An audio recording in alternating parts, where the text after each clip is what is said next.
Hello, everybody, and it's nice to see you all and see all the comments here already.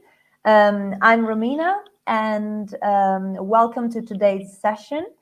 I don't want to steal your time, but I just wanted to remind that you can, during the session, you can ask your questions through the QR code that you can see here on the screen. And you can also go on the website tuadomanda.it with the code that you can see here. You don't need to remember it. So it's 2724. And welcome again, everybody. I hope everyone is joining. Today's session will be with Emma Heyderman, one of our collaborators and speakers. Welcome, Emma. Hi. And she will be delighted to talk about project and what makes project perfect. So again, just if you have questions, please follow the procedures. And I would also like to remind you that you will receive the certificate in a few days, and it will be available on the Mondadori website, mondadorieducation.it, in the section Attestati. So enjoy, and Emma, over to you. Thank you. Thank you. Thank you very much, Romina. Hi. Hi, everybody. How are you? I can see we've got a great audience already in the chat box. Please tell me where you are. I imagine most of you are in Italy. So please tell me, what part of Italy are you in? And what's the weather like? I noticed that we've got Roberto from Torino, but I can't see where anyone else is from. What I'd like to do for the next 45 minutes, 50 minutes, is take you through the wonderful world of projects. But before we start, let me just tell you a little bit about me. Those of you who are at a session about 3 weeks ago will probably remember that my name is Emma and I live in the north of Spain. I live in a lovely place called San Sebastian. Oh, and now we can see there's people there. It's snowing wherever you are. I can see there's somebody from Lucca. There's also somebody from Cremona. Please excuse my pronunciation. My Italian isn't so great. So anyway, as I said, I live in San Sebastian in the north of Spain, but originally I'm from London.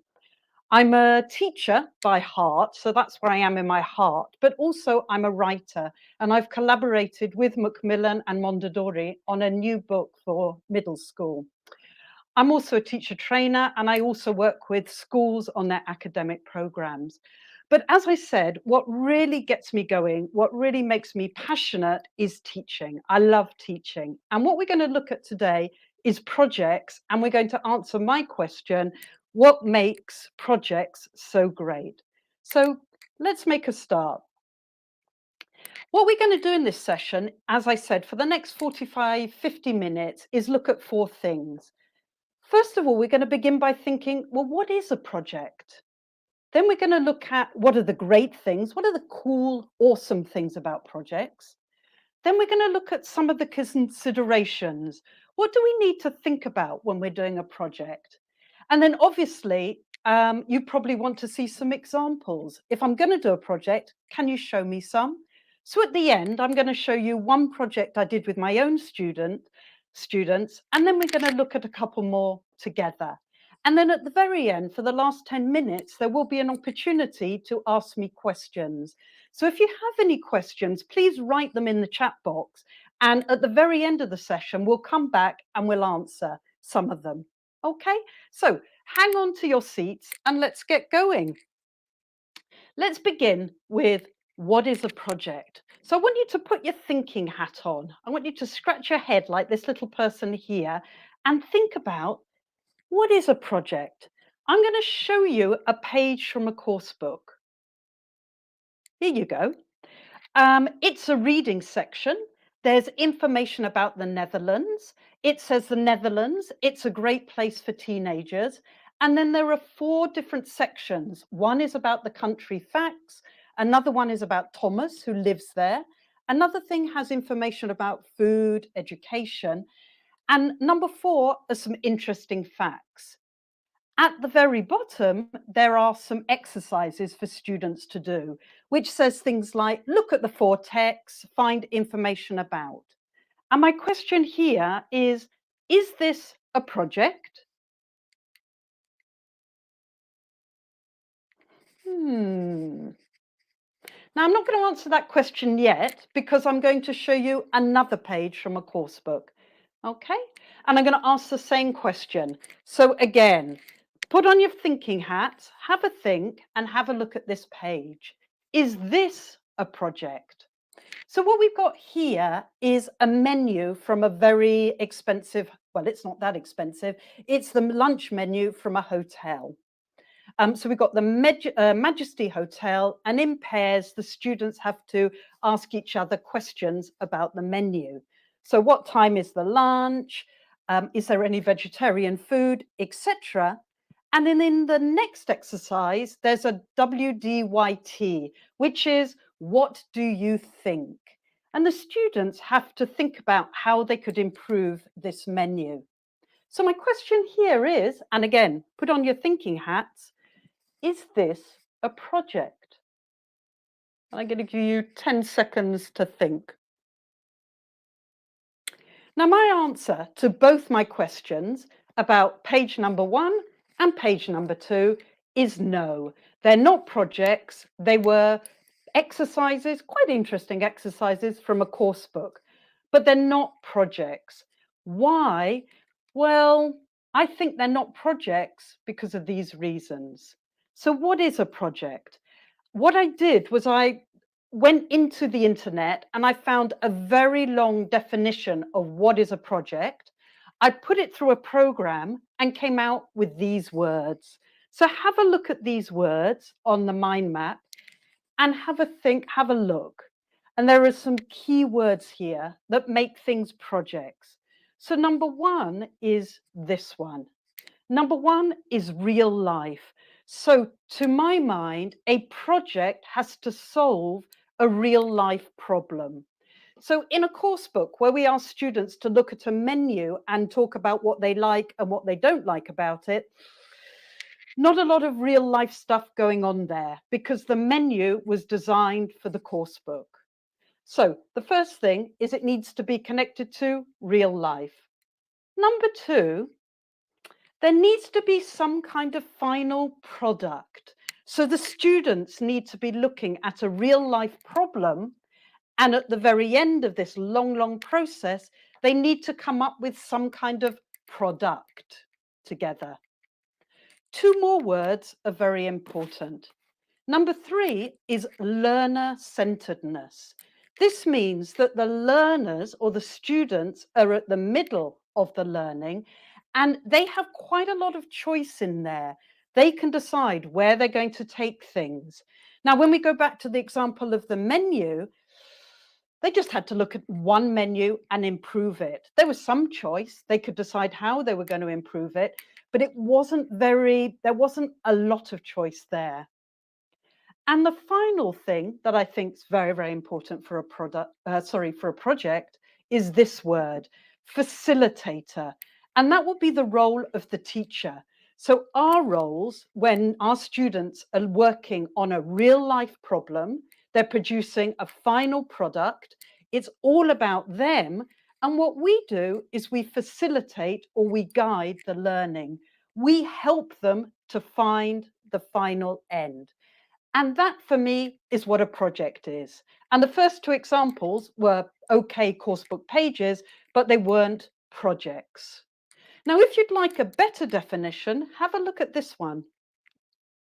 This is from a website, Edutopia. I wonder if some of you have seen this. And there are some interesting words here. This definition talks about a dynamic classroom. The dynamic meaning active. Everybody is participating, where students explore real world problems. So again, it's the real life. How can we solve something? There are also challenges, and what the students acquire or what the students get is transferable knowledge. By transferable, what we're talking about are these skills that they'll then be able to use again and again and again for other things. So those of you who were with me about 3 weeks ago probably saw some of these skills.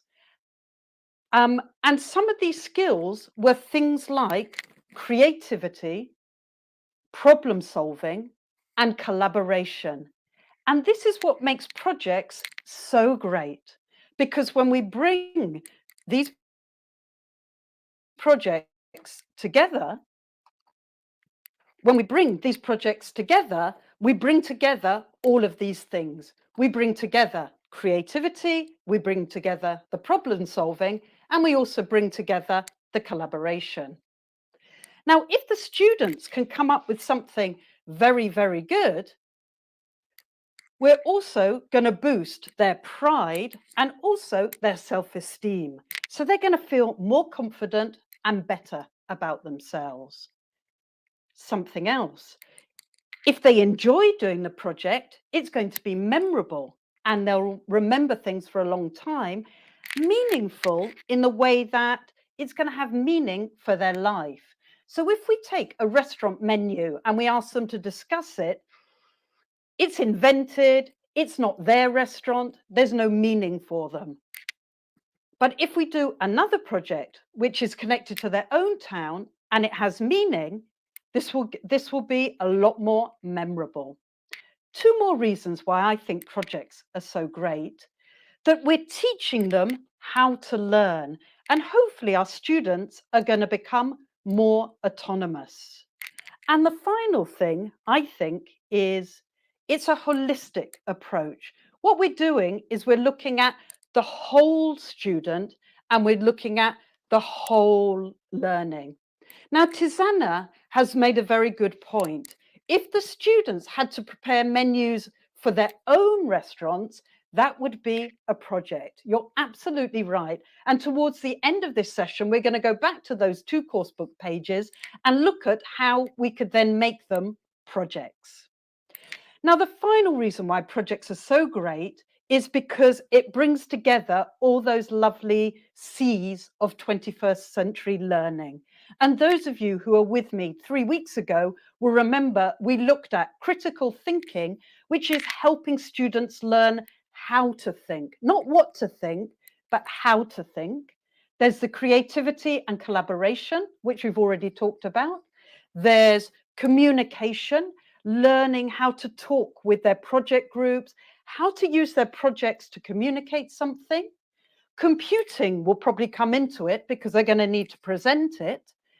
Career and self-learning reliance. This is about learning how to do things for yourself. And finally, hopefully there'll be some cross-cultural understanding.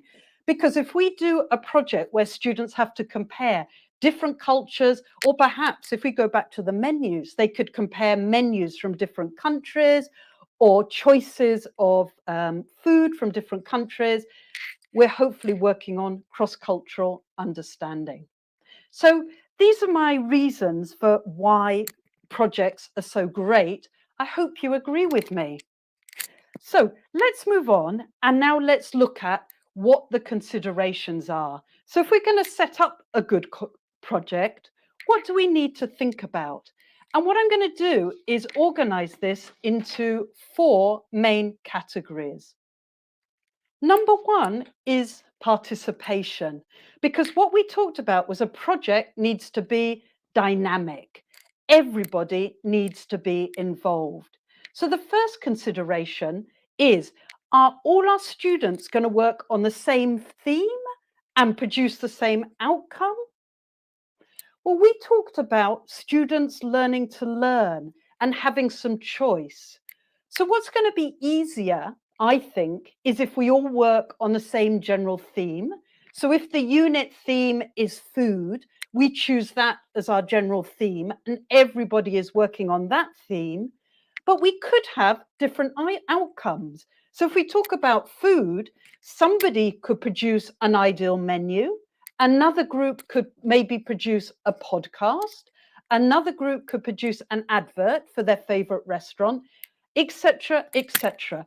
What I think is it needs to be the same theme, which will help you as a teacher plan it, but the students could have some agency, or the students could choose what the outcome was. My second question is this one.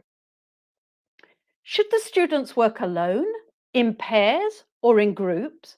And who decides on the groups? Well, we already talked about collaboration. So if students do projects individually, it's a lot more difficult to collaborate. So I think you need a minimum grouping of pairs. So we could go for pairs or threes or fours. I would probably say that 4 is the absolute maximum. And who decides the groups? In my own experience, what I've done is I've actually opened that up to the students. And I've said to the group of students, who decides? Do you want me to decide or do you want to decide? And my students generally say, we want to decide. And in a minute, we're going to look at how that works. You know, what if you have 4 students working together who don't work well together? This is where you have to try and motivate them, and possibly the assessment can come into there a little bit. But in my own experience, the most successful projects is where there are groups of 3 or 4 and where the students decide who's going to work together. The final question is what we just talked about. How do you encourage active participation? Now, what I think is you can put them into their groups and then you can assign roles. So you say to them, there's a group of 4. One of you is going to be the organizer, the director. You're going to decide when you're going to do things and how. So you're really kind of like the group secretary. You decide, you make the organization, you plan out the steps. That's your job. Somebody else is the creative director, and that person's job is to decide the layout, how things are going to look, and who's going to do what. Somebody else is going to be the editor. This person's job is to read what everybody has written, tell people, no, that's too long, that's too short, I think you should do it more this way, and is also going to check the work for mistakes. And possibly we have a final person who maybe makes a video or controls the sound or is some kind of technician. But it's quite important that everybody has a role in the project. Everybody agrees what the roles are. And that means that everybody has to participate. Possibly you'll decide that one of them is the researcher. This person has to go to the internet and find all the information, etc., etc. Every project will have a different role. So just to sum up, for participation, I would say the same theme, but a choice of outcomes. Allow the students to work in groups of 3 or 4. Let them decide, but encourage active participation through nominating roles. And now let's look at content and also the presentation. And my question here is, what is more important? On the one hand, we've got the content, and on the other hand, we've got how it's presented. Well, I would argue that you need to consider what the learning outcome is. That is, think about what will the learners be better able to do? What do you hope they'll be better able to do at the end of the project? So, do you think they'll be better able to find information about a new country? In which case, the content is more important. But if you would like the students to be better able to give a presentation in front of the others, then obviously it's the presentation that's more important. Or perhaps it's a balance. We want some content and some presentation. One more consideration is, should the content be connected to the unit topic? I would argue that it should be in some way, because we're going to be helping them with language, with grammar, with structure, so that they can use it in their project. And your final question is, how would you like the learners to present this content? Are you going to ask them to make a video? Are you going to ask them to stand up in front of the class and talk to the others? Are you going to ask them just to show you some pieces of paper? Or are they going to have a Google slide? How are you going to do it? I think that's very, very important. So that's consideration number 2. Number 3, is the pacing. And your first question is to think about, how long is the project going to take? Is it going to take one class? Is it going to take two classes? How long is it going to take? In my experience, I've done a project over two classes. So my classes generally are 80 minutes. So they've had almost 3 hours to do the project. I've also done a project over 6 weeks. It's been a much longer project, but we used a lot less class time to do it. So I think you need to decide at the beginning, and you need to tell the students. So we're going to do the project and we're going to use 2 classes, 3 classes, or whatever. The next question is about time limits. And what's very important is to tell the students how long they're going to spend on each part. And I often do minimum and maximum. So I say, okay, today we're going to do the planning. In the planning, you're going to spend at least 20 minutes, maximum 45 minutes. And then we help them with the planning. But you need to give the students time limits, or what you find is long. Often that's the drawing or the colouring in, and they're not left with much time for everything else. And my final question is it better to do the work in class or set it for homework? Now, what we said was this project work is very good for collaboration. So what I tend to do is at the beginning, spend more time in the classroom, get the collaboration going, get them working together. And then towards the end, when they're working on the presentation, so it might be the slides, it might be parts of the video, get them to do these bits for homework. So we start in class and they finish for homework. So that's number 3. And finally, number 4. And that is the big question of evaluation. How are we going to evaluate the project? The first question is, well, what are we going to evaluate exactly? So, are we going to evaluate the content? And when we talk about the content, are we talking about the facts, or are we talking about the language? You know, the grammar, the vocabulary, the spelling. Are we going to evaluate the presentation? Is it a good video? Did they record a good podcast? Are we going to evaluate the effort? How much effort the students obviously put into the project? Are we going to evaluate the participation? So did everybody get involved? The second question is, who do we evaluate? And this question relates to, do we evaluate the group or do we evaluate individuals? Before I answer question number 1, which is what should we evaluate, and in a minute I'm going to show you my own evaluation criteria, let's look at the who. And the who was a question that I didn't know how to answer. What am I going to do? Am I going to evaluate the individuals or am I going to evaluate the group? So what I did in the end was I asked the students and I said, okay, what would you prefer? Would you prefer an individual mark or would you prefer a group mark? What do you think they said? And I'll just let you think about that. So interestingly, my students came back to me and said, we want a group mark. We want the same mark for everybody in our group. And I said, well, that's okay. But if I'm going to evaluate participation, what I'm going to do is evaluate everybody's participation. So if there's one student who's not participating, everybody's going to get that mark. And the effect was everybody participated, because when they were working in groups and I noticed that one of the students was just sat there looking out the window, I said, hang on, wait a minute. What's going to happen to your participation mark if Marco over here isn't participating? And the whole group said, Marco, come on, let's work together. Let's pull together. And I said, okay, Marco, what's your role? And they all told me what his role was, and he got to work.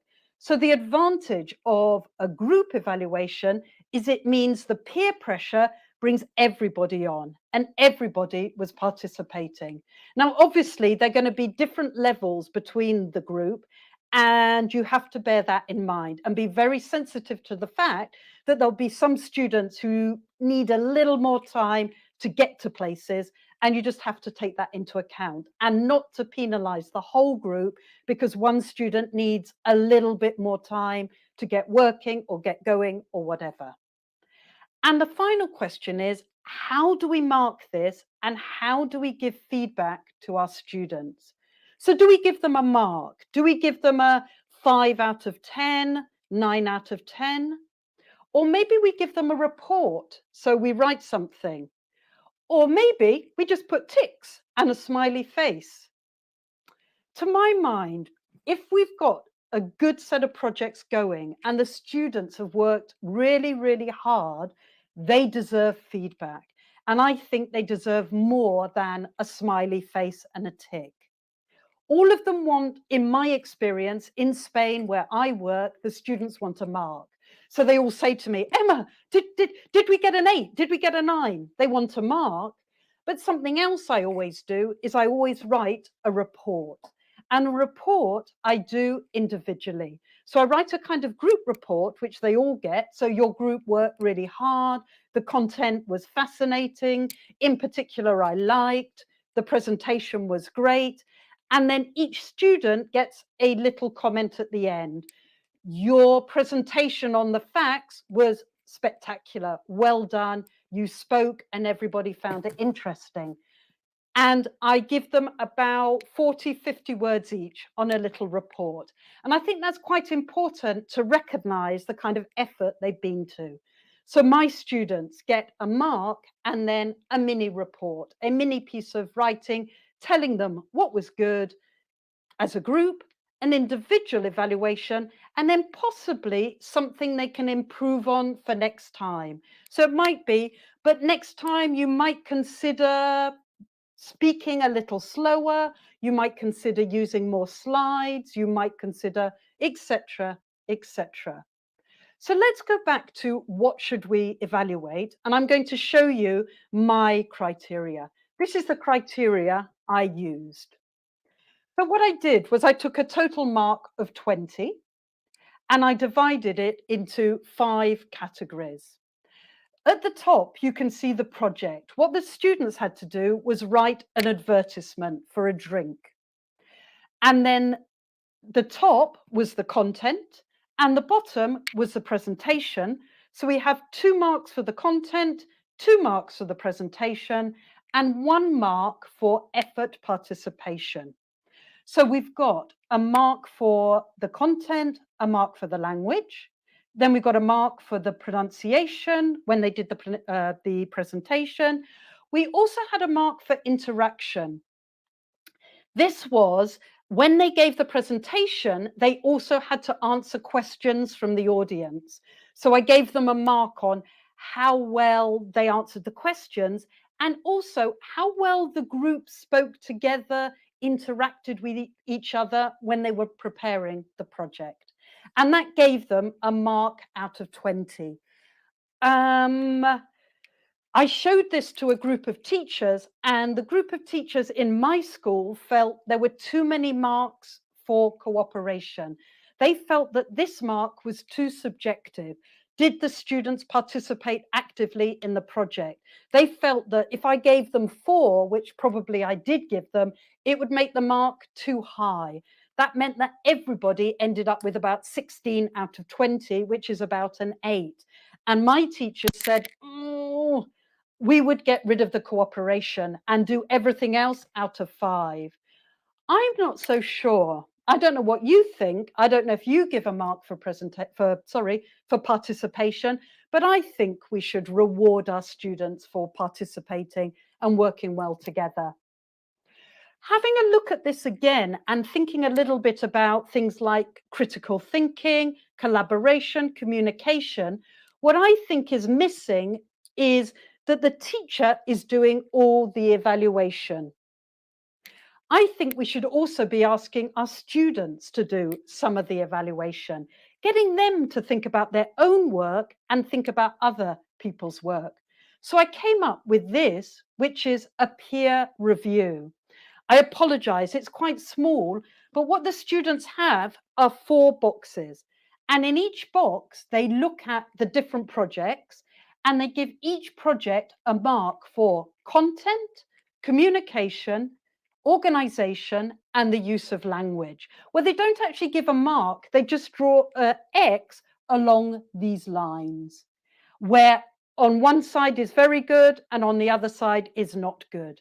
So they give a mark to their peers and then they show their peers the mark that they gave. I haven't tried this yet, but what I'd like to do is take this kind of idea and put it back into my mark scheme. So possibly the cooperation mark, I'm going to ask the students to give themselves a mark out of 4 and see if they can do this. Ask them to think about how they participated, did they work well together, what they did well, what they didn't do so well, and give themselves a mark here and keep it out of 20. So we've looked at some of the considerations. We began with participation, then we looked at the content and the presentation. We considered the pacing, how much time you spent on it, and finally we looked at the evaluation and how we'll evaluate it. I think what we need to do now is look at some sample projects. As I mentioned, I love projects and I often do projects with my students. So with your permission, let me talk you through a project I did with my students. We did it last summer, but I think we could use this project now at Christmas. So what I want you to do is sit back and imagine you're my students. Okay? So you're my students and I'm going to show you something. What's this? If you've got any ideas, feel free to put it in the chat box. Would you like one of these? And of course, it's a Christmas present. How easy do you find it to buy Christmas presents for people? Do you find it easy to buy presents for your family? What about your friends? Is there somebody very difficult to buy presents for? And what do you think? Recently, people have started, instead of giving presents like a new book or a piece of clothes, people have started giving each other experiences. Things like, here is a voucher and you can eat a menu in a restaurant, or here is a ticket to go on holiday, or here is a ticket to go to a spa. What do you think of these experiences? Do you like receiving them? So I want you to imagine that we're now teenagers and we're going to design an experience. It's going to be a Christmas present for another group. So this was my students. They were B1 intermediate, but I think this project could work at A2 level 2, A2 pre-intermediate. And what I asked them to do is design an experience box. So this is a present they're going to give to a friend, and inside the box is a trip around the world. So what we're going to do together, and this is a real life situation, I want you to think about the friends who are going to receive the experience box, and I want you to think about what kind of things they're going to want to do on this trip. The project had 5 stages to it. And what I did was I explained this to them at the beginning. And I said, okay, these are the things you're going to be designing. Number 1, you're going to have to design the route map. You're going to have to decide where you're going on the trip. Number 2, you're going to write the itinerary. So you're going to decide how many days is the trip and what the students or your friends are going to do on every day. Number 3, I'm going to ask you to write some postcards from each of the destinations.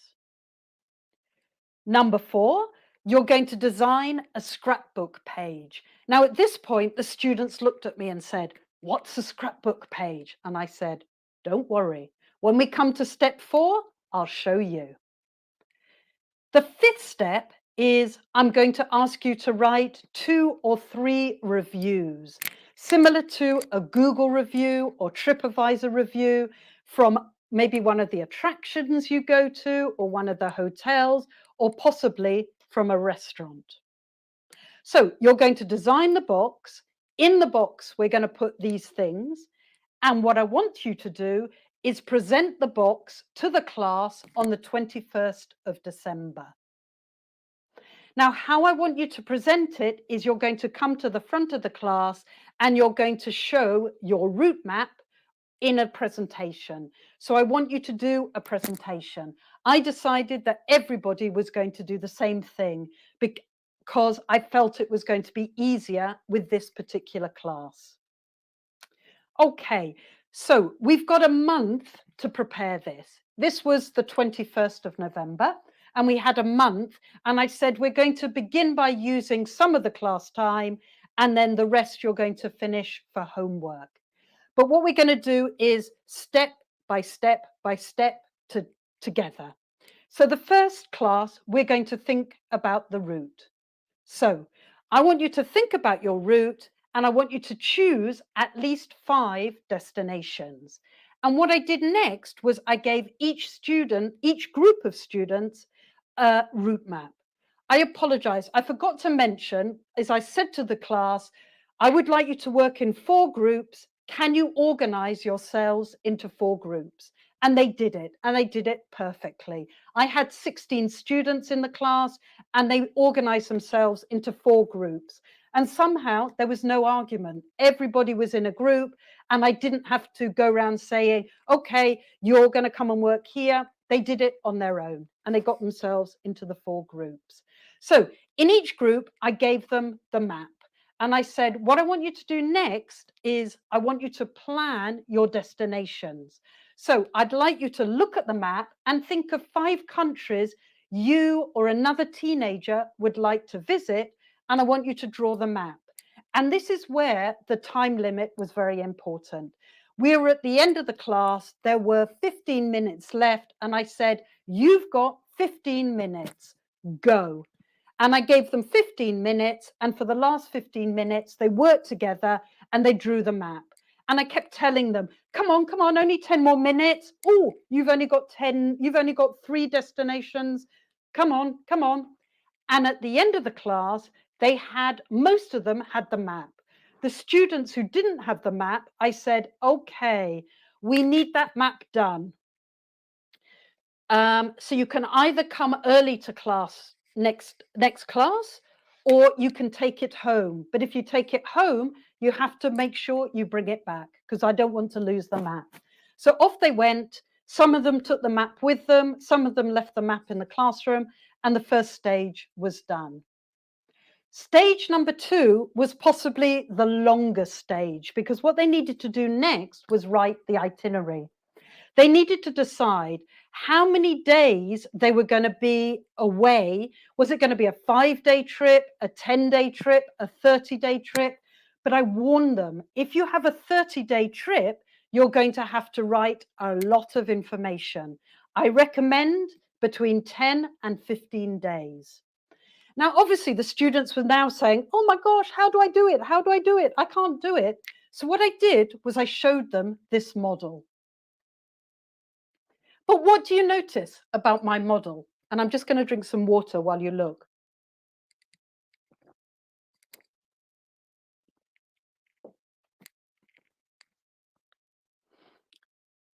Okay. On this is vocabulary we'd been studying. There'd be one intermediate, remember, and we just looked at the vocabulary pick up, end up, make your own way. It was a unit on travel. So these were phrasal verbs. Set off is the other one we'd been studying. They all realized that it's very negative. And I said to them, okay, how could you make this more positive? And so we worked together on You'll need to make your own way to the bus station. Well, that's not a very good present. How could we make it more luxurious? And somebody came up with the idea, don't worry, we'll pick you up at your house in a limousine. The chauffeur will be waiting for you with your name. So if you see what I mean, what I got the students to do was put it in much more positive language. And then I showed them a little bit more. And we looked at day one, which was Madrid. And you will fly directly to Madrid airport. You'll stay on a campsite. And again, I said to them, in your gift box, are you going to be staying on a campsite? What do you think? And they all said, no, we're going to stay in 5-star hotels. So again, I encouraged them to use my model, but change it and make it much more positive. So the students now had a model for an itinerary, and I now gave them 2 classes to write the itinerary. And what I suggested, because there were 4 people in a group, that they split into pairs. So 2 of them wrote day 1 to 5, and the other 2 wrote days 6 to 10, and then they swapped and corrected the mistakes. And off they went. They started using the class time, but because they were so involved and they got so into it, I then suggested that they finished it for homework. So now we had the route map and the itinerary, and the next thing was the postcards. So what I said to them next is find your destinations, and everybody in the group has to write a postcard from a different destination. So 4 people in the group, each person chose a different destination, and they drew a picture of the destination, and then they wrote the postcard. And as I said, at the end of the session, I'll show you their postcards, which are quite beautiful. There was 1 remaining postcard from the 5th destination, so the very fastest students were able to write the 5th postcard. So then we had the postcards. The next stage was the scrapbook. And this was the stage that they were very confused about and didn't understand. And I said, here you go. This is what a scrapbook is. And I showed them this. And this is day 3 on my trip, and they're in Zurich. So if you notice, what I've done here is I've taken photos of different things in Zurich, and I've written a little description. So it's a little bit like an Instagram page or something a bit like Pinterest, where you have a photo and you have a little description of what you can see. So it could be a scrapbook or it could be an Instagram page, something like that. I gave them part of a class to begin. What I suggested was in class, they did the comments, and at home, they found the images or the photos, or they drew pictures. We were now into week 3, and we had 1 more week to finish. So I had to move them on and say, come on, you've got to keep going, because next week we're going to be presenting the projects. And they had 1 more thing to do, and that was this. And they had to write these. Can you see what these were? And of course, these were the reviews. So what the students had to do here was think about the places they were going to visit. They had to go online and find a real restaurant, a real hotel, and a real attraction, and then write a review. What we did was we looked at these reviews on Google, because there's some interesting things about reviews. If you look at the first line, it's always with an exclamation mark, and there's no verb.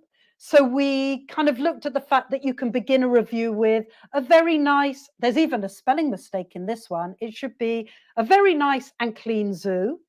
And underneath, free tea and coffee, exclamation mark. So we had a look at this. We also looked at some of the lovely language, things like, but the experience was still great, beautiful animals, safe to say, and we took out some of the language, and then I got the students to write the reviews. What they did in the end was, because there was not a lot of time, in the group of 4, they divided again into 2 groups, and they wrote a review each. One of them wrote a review, I think, of an attraction, and the other one wrote a review of a hotel. but I got them to look at real hotels and think about, imagine themselves writing the review. So they'd done the project, and next up was presentation day. So on presentation day, what I asked them to do was to look at their project, which they then presented in a folder, and write 2 quiz questions. They had to write 2 questions about their project. So it could be something like, which hotel will you stay in on day 3? Or it could be something like, what did I think about the hotel in Berlin? Or whatever. They wrote 2 quiz questions. All the groups gave me the quiz questions, and I turned it into a complete quiz. So the students then came to the board with their PowerPoint presentations. While they were presenting their gift box, the other students had to listen and answer the quiz questions. They also had to give each presentation a mark. And I said that their mark would also, the peer review would also go into the final mark.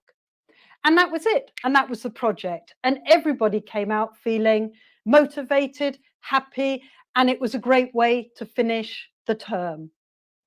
So that's one example of a project. But at the very beginning, do you remember I said, is this a project? And we had the picture, the text about the Netherlands. And I said, well, it's probably not a project because it's not involving these lovely 7 Cs. We also looked at the menu, and Tiziana said, yeah, but they could design their own menu. Well, that's right. I mean, these are coursebook pages, yes, at the moment. But once we've done the coursebook work, there's no reason why we can't take these projects and make them into something new. Sorry, I mean, there's no reason why we can't take these pages and then turn them into something new. So how do we do that? What are the steps? So let's consider the menu project. So we've got a menu, and it's a menu for a hotel. Well, here are the steps. Step 1, think about a real life problem. So let's think about this menu. What could be a real life problem?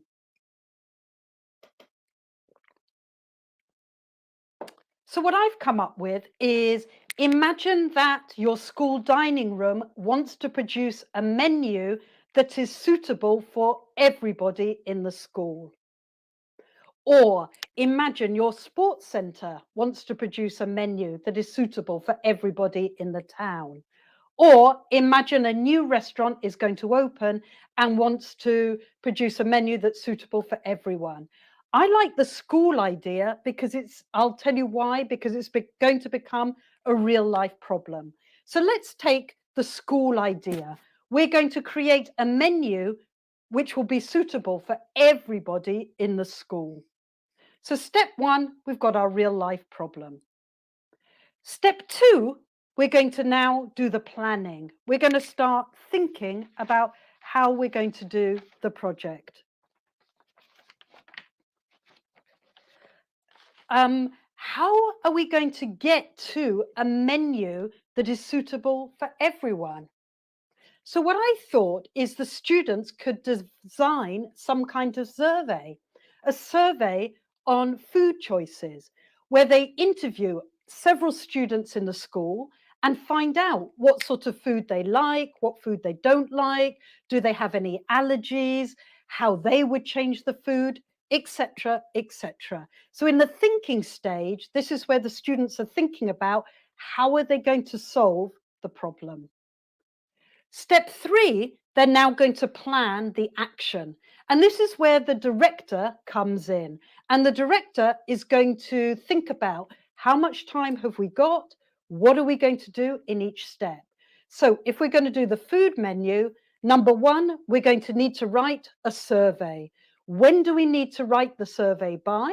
Number 2, we're going to do the survey. Who are we going to do the survey on? When are we going to do it?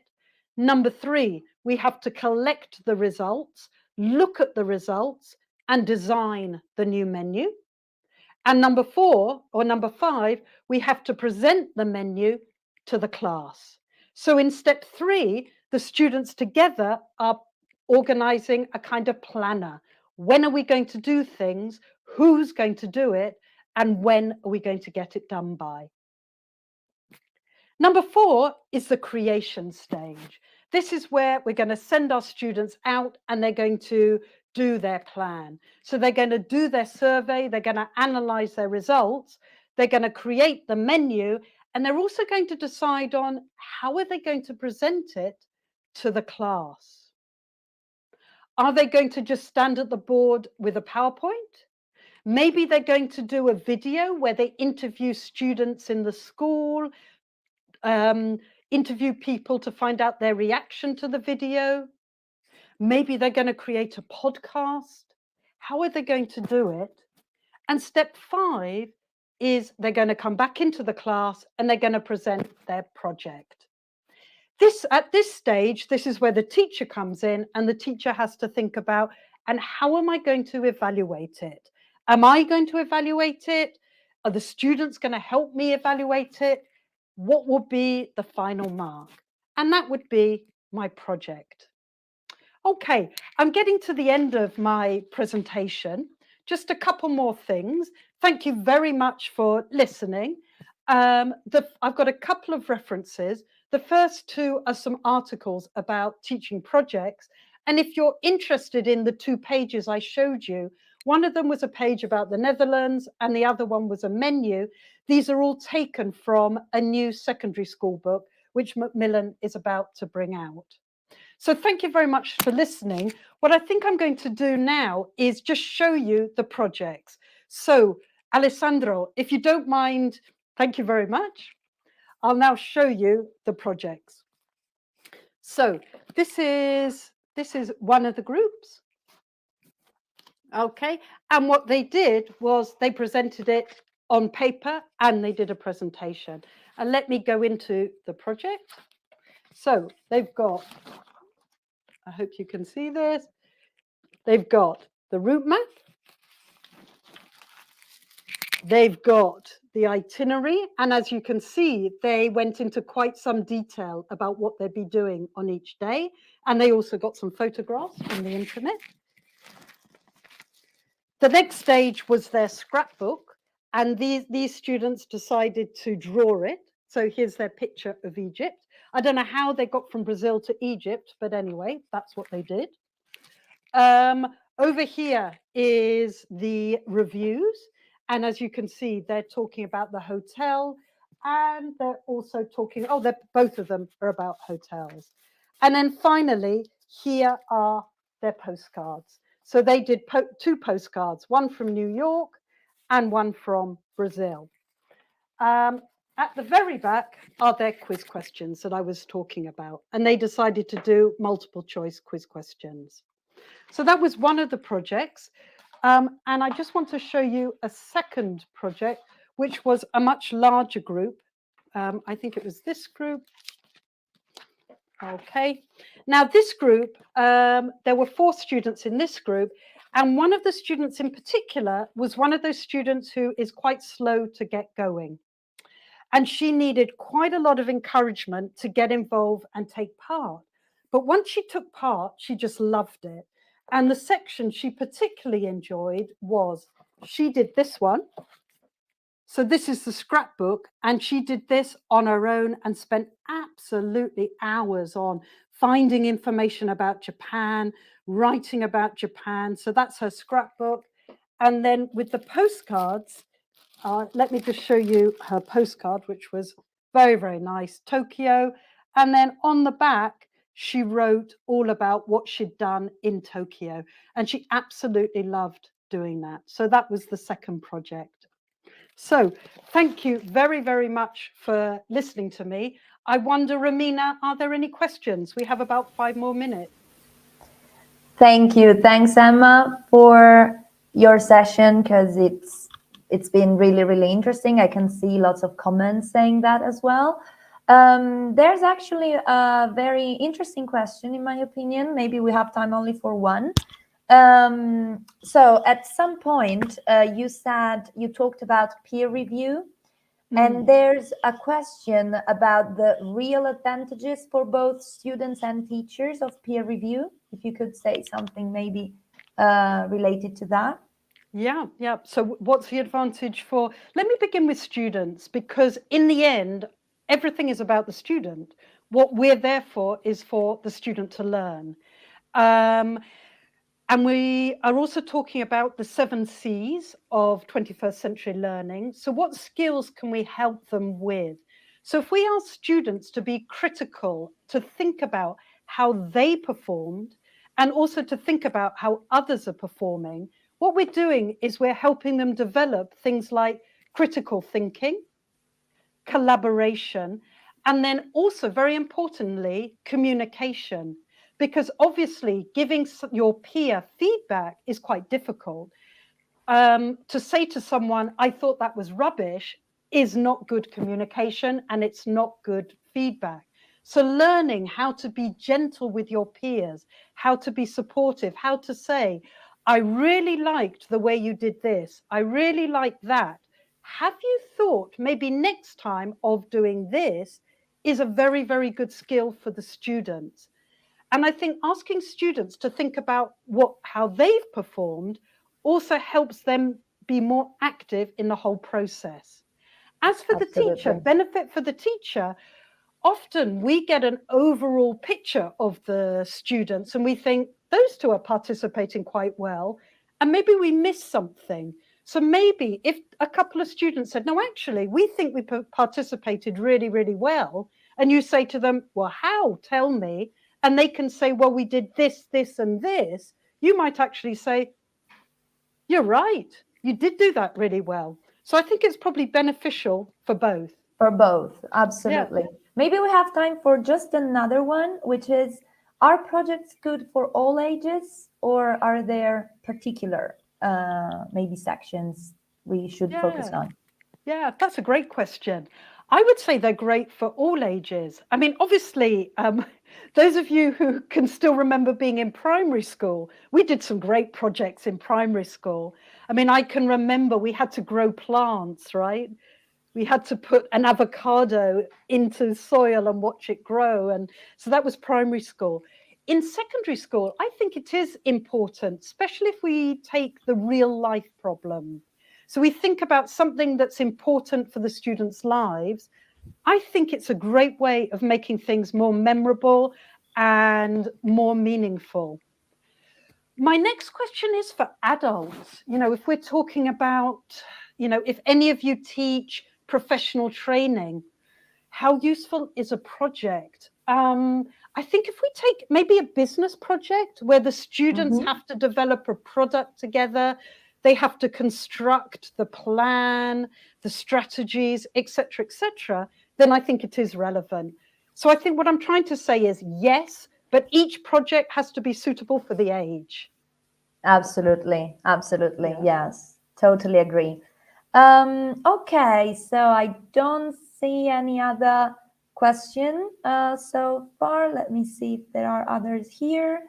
No, I think I can read lots of comments. Thank you, wonderful webinars. So I would like to add my comment too. Thank you, Emma, really for this session, really, really interesting. And I would like to remind everyone of the certificates. So you will see the certificates on mondadorieducation.it, the website, in the section Attestati. And if you are following the webinar from YouTube, please remember to register until midnight to receive, to have a look at your certificate later. So thank you very much, everyone. And I don't know, Emma, if you wish to add something to say goodbye.